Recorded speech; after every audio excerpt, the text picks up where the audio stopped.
3,000 homicides a year, 30 times more than in France in relation to the population. El Salvador haya vivido los 3 días con mayor luto de los últimos años. Esto tras una ola de crímenes que dejó a su paso 87 muertes a nivel nacional. Kidnapping, murder, racketeering. No anda a jugar, no se siente como que te falta algo. Gangs have taken over the country, killing each other and terrorizing its citizens. Lo hallaron con las piernas cortadas, se las habían trabado aquí y le habían quemado. Intercambiaban balas. Aquí todos los días ya sea en la mañana, en el mediodía o en la noche. Hai kalian generasi yang haus literasi.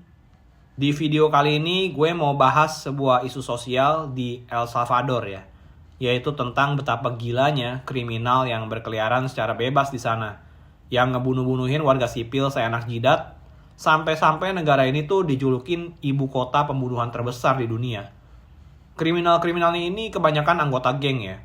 Terus karena memang ekonomi di negara El Salvador itu tergolong miskin, jadinya banyak yang pakai cara cepet buat cari duit. Ya dari nyolong lah, ngerampas secara paksa lah, dan mereka itu pada buat geng, yang jadinya aksi kejahatan mereka ya makin parah, karena sekarang kan mereka berkelompok.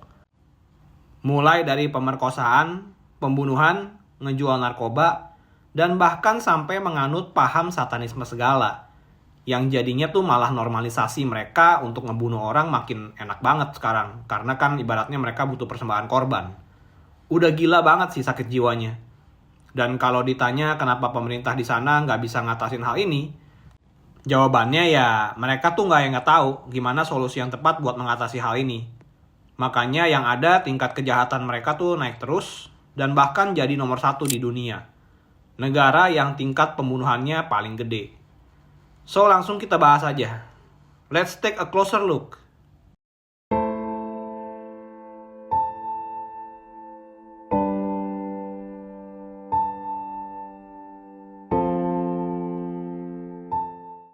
El Salvador, sebuah negara di Amerika Tengah yang punya masalah geng kriminal yang suka newasin para warganya sendiri. Dan saking parahnya pembunuhan yang ada di negara ini, El Salvador tuh sempat dijulukin ibu kota pembunuhan di dunia, murder capital of the world. Yang rata-rata pembunuhan yang terjadi di El Salvador itu, dari setiap 100.000 orang populasi, itu ada 62 orang yang meninggal. Kalau kalian nggak kebayang, kalian bisa bandinginnya kayak begini. Itu El Salvador populasinya kan ada sekitar 6,3 juta orang satu negara. Dan di Indonesia, itu ada 284 juta orang. Bedanya kalau di Indonesia, itu angka pembunuhannya cuma 0,4 dari 100.000 orang populasi. Ya, anggap aja ada yang nggak kehitung, paling-paling juga naik ke sekitar 0,5. Itu artinya kasus pembunuhan yang aktif di Indonesia itu kira-kira sekitar 1.420 kasus. Itu kalian bayangin, itu masih lebih dikit banget dibanding El Salvador yang mencapai 62 orang ya per 100.000 populasi ya. Itu artinya kalau ditotalin sama populasinya di El Salvador, kasus pembunuhan yang aktif di El Salvador tuh ada 3.900. Lu bayangin. Jadi udah goks banget ini negara. Nyawa udah seharga makanan ya di sini. Tapi kenapa sih El Salvador ini bisa jadi begini parahnya? Sampai kejahatannya tuh nggak kekontrol kayak begini. Jadi secara latar belakang, ini semua dimulai dari adanya perang saudara yang terjadi di El Salvador di tahun 1979 sampai tahun 1992. Perang saudara yang terjadi selama 12 tahun ini terjadi antara pemerintahannya El Salvador yang backingannya itu Amrik melawan grup sayap kiri Farabundo Marti National Liberation yang disingkat FMLN yang backingannya itu negara Uni Soviet sama negara Kuba yang pada saat itu dipimpin sama Fidel Castro. Nah, karena perang saudara ini terjadi, banyak banget yang ngungsi ke Amerika, spesifiknya di kota Los Angeles. Sama kayak waktu kerusuhan di Indo waktu tahun 98 lah ya. Aksi teror itu pasti bikin warga ya nggak betah ya, akhirnya pada kabur ke negara lain. Nah, ini pada kabur semua ke LA. Dan yang pada kabur ini kebanyakan itu remaja-remaja semua ya umurnya. Dan mereka itu pasti mikir gimana caranya buat dapat duit dan bertahan hidup di sana. Ya akhirnya mereka jadi ngegrup buat saling bertahan, dan mereka buat geng yang namanya MS-13 atau Maras Salvatrucha. Tapinya ya pasti yang namanya udah punya geng, punya power, pasti ada lah ya melakukan kegiatan-kegiatan ilegal supaya dapat duit. Salah satunya jualan narkoba.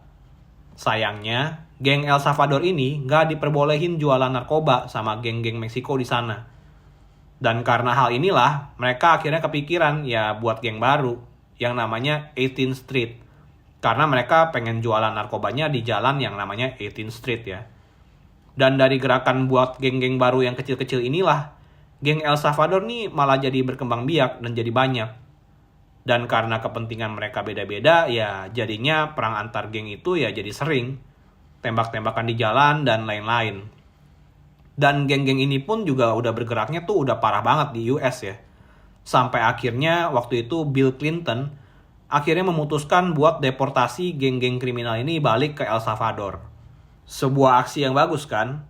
Sayangnya pemerintahan El Salvador ini nggak dikasih tahu sama Amrik kalau mereka bakal deportasi orang-orang ini balik ke negaranya. Jadi yang ada geng-geng ini ya menyelinap masuk kagak kedata. Sedangkan hukum di negara El Salvador, ya di semua negara sih, pasti ada yang melindungi pelaku di bawah umur 18 tahun ya. Sedangkan ini anggota-anggota gengnya itu di bawah umur semua. Ya jadinya hancur ya sistemnya. Anggota geng kriminal, pembunuh, yang umurnya itu di bawah 18 tahun, dan mereka tuh nggak kedeteksi dan bebas ngelakuin kejahatan di El Salvador. Ya mulai deh dari situ, mereka mulai ngebuat wilayah masing-masing, aksi teror ke warga-warga sekitar, jualan narkoba, sampai akhirnya ya mereka makin lama makin berkembang, makin lama punya teritori juga makin gede, ya akhirnya nggak kekontrol lagi deh. Sampai beberapa tahun kemudian ya geng-geng di El Salvador ini udah berevolusi jadi geng kriminal internasional yang ada di mana-mana. Kayak Italia, Guatemala, Honduras, bahkan di Amrik juga ada ya. Kejahatan-kejahatan yang dilakuin mereka itu pada awalnya ya masih bersifat kayak preman ya guys. Nagih-nagih utang, gebukin orang, ngancem orang, tapi nggak tahu mulai dari kapan geng ini mulai menganut paham satanisme atau memuja setan ya guys. Dan di sini mulai makin ngebuat geng ini makin gak kekontrol lagi. Karena mereka menganggap kalau ngebunuh itu ya ibaratnya memang penting buat persembahan buat tuannya. Dan ini gak cuma warga desa aja juga yang jadi korban ya guys. Tapi ada anak-anak, bahkan sampai bayi juga dikorbanin.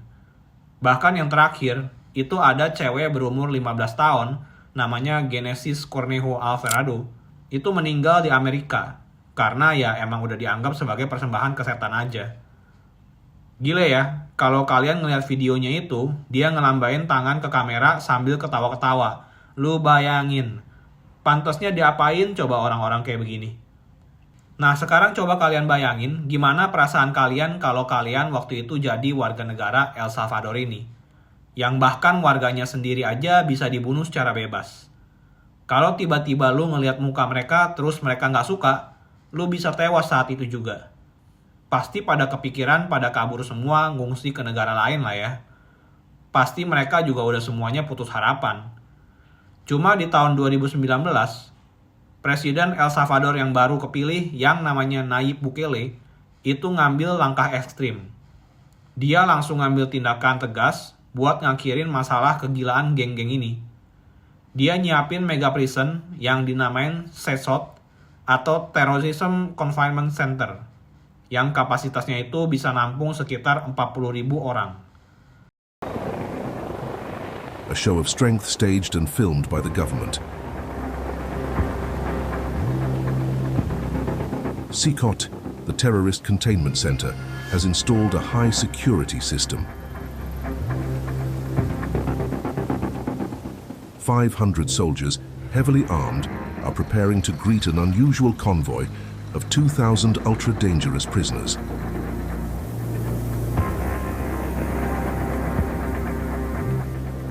These men are gang members known as Maras in El Salvador.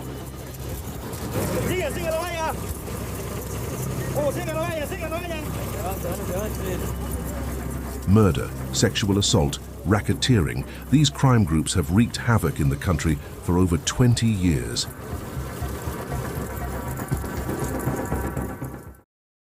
Terus dia juga nyusun rencana militer yang mateng buat nangkep-nangkepin anggota geng ini. Gak cuma polisi, tapi tentara, drone, semuanya udah dikerahin sama dia. Kebutuhan tentara juga udah diobelin sama dia. Dan dia itu bahkan sampai nangkep-nangkepin semua orang yang kelihatan bersalah. Itu secara langsung aja, gak pakai yang namanya surat perintah atau warrant. Pokoknya tangkap dulu, nanti kalau gak ada masalah, baru dibebasin. Negara luar yang ngelihat aksi dia tuh pasti udah teriak-teriak ya soal masalah kemanusiaan. Tapi kalian bayangin kalau jadi warga El Salvador sendiri. Justru yang begini harus banget dilakuin kalau mau beres tuntas. Supaya mereka bisa lebih aman keluar rumah. Ini perang antara militer sama anggota geng terus berlangsung. Sampai akhirnya tiap tahun tuh kasus-kasus pembunuhan di El Salvador itu makin turun rata-ratanya ya guys. Bahkan di tahun 2024 kemarin, itu gila banget, rata-ratanya tinggal 2 kasus dari 100.000 orang populasi, kalian bayangin. Dari 62 sampai tinggal 2, goks banget sih ini orang. Bahkan negara ini sekarang meraih gelar lebih aman tinggal di sini daripada di US, lu bayangin. Nah, sekarang kita ngomongin penjaranya. Kayak gimana sih bentuk penjaranya ini? Jadi letak penjaranya ini, itu tuh ada di tempat terpencil. Yang emang sengaja didesain nggak ada sinyalnya. Jadi nggak mungkin ada komunikasi dari dunia luar. Terus juga anggota militer ngejagain tempat ini tuh 24/7 ya. Jadi penjagaannya itu ketat banget. Di dalam penjaranya sendiri, seperti yang kalian lihat di video ya, satu ruangan itu kapasitasnya bisa mencapai 80 orang ya, kalian bayangin. Udah pasti jadi pepes. Terus tempat tidur mereka itu pakai sistem bunk bed yang nggak ada matrasnya ya, jadi itu semuanya metal guys. Untuk toilet juga cuma ada satu di dalam satu ruangan itu ya. Jadi kalau ada yang kebelet, abis lah ya di situ. Air juga cuma disiapin 1 bak di situ buat mandi sama boker. Buat minum juga udah dijatahin sehari, jadi mereka harus ngirit. Ini jadi ngingetin gue sama sistem-sistemnya camp-camp konsentrasi di Auschwitz ya, waktu Perang Dunia II. Ya walau pastinya pasti lebih parah waktu itu lah ya. Sampai makan salju kan itu tawanan-tawanannya. Ngelihat kondisi kayak begini tentunya media social justice pastinya bersuara ya. Kayak United Nations, gerakan pendukung human rights, US State Department, sama media-media internasional. Itu pasti semuanya bersuara. Apalagi ada orang yang sebenarnya belum ketahuan salah atau enggak, tapi juga ikutan ditangkepin. Dan masalah kolateral ini bisa mencapai 7.000 orang ya yang salah tangkap ya. Dan akhirnya dibebasin juga. Jadinya media social justice ini nganggep kalau programnya Nayib Bukele ini kejam dan tidak berperi kemanusiaan. Cuma ya ternyata rakyatnya El Salvador ini nggak kegeslet ya sama media. Jadinya mereka tetap percaya emang cara ekstrim ini harus dilakukan supaya negaranya jadi aman. Dan emang beneran jadi aman sih. Dan gue gak habis pikir juga kalau emang orang-orang ini suka ngebunuh-bunuhin warganya suka-suka mereka, itu lebih gak berperi kemanusiaan juga ya menurut gue. Oke, kalau sampai sini menurut kalian gimana? Panteskah orang-orang ini dihukum kayak begini? Suddenly, you're hit with the intense gaze of dozens locking onto you. These men described as the worst of the worst, tattooed with reminders of El Salvador's dark past. It's tense and uncomfortable.